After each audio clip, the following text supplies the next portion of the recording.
Welcome back, everyone. I've started a new series for you all, so let's get straight to the point. I'm going to start a weekly devlog series on a farming game I'm making.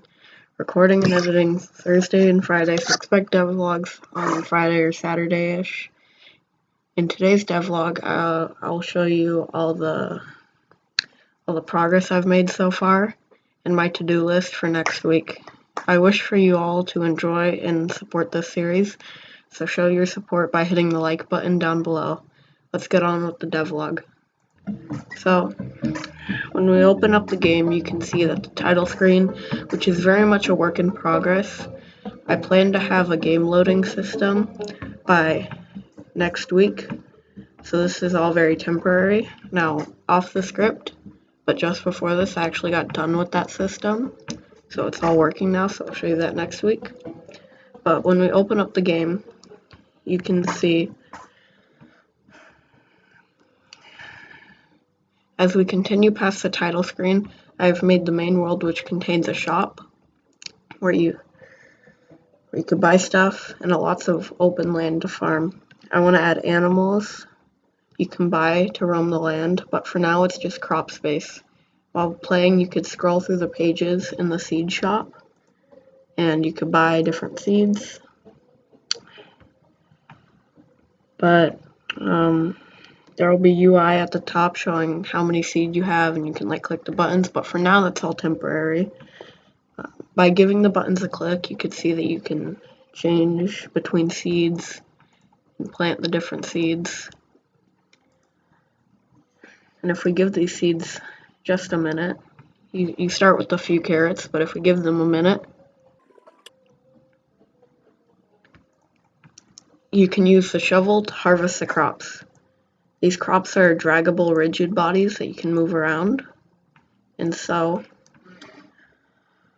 by placing them in the sell bin, of course now they're not working on camera, but oh my gosh.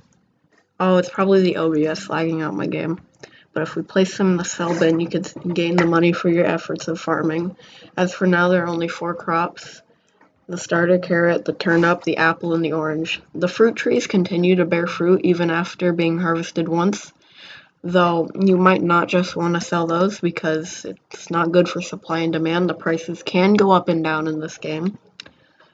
But if we close out of this game, we go out here.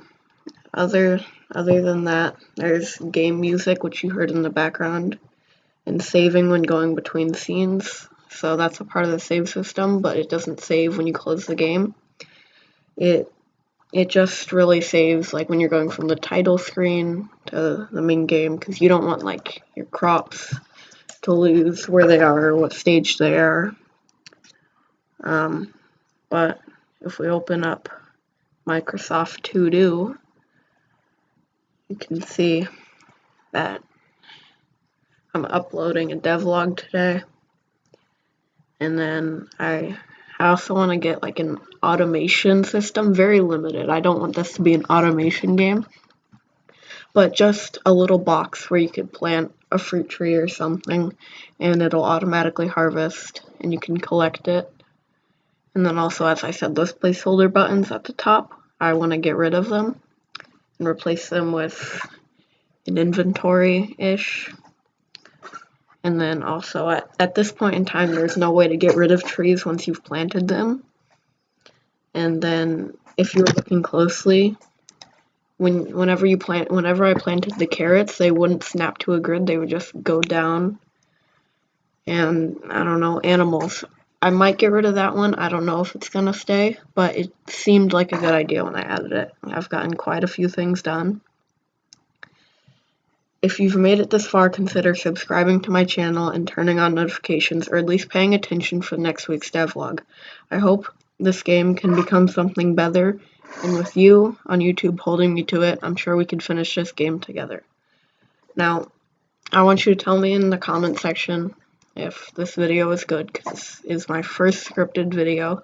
So tell me if I'm too monotone or if I just sound like a robot reading this.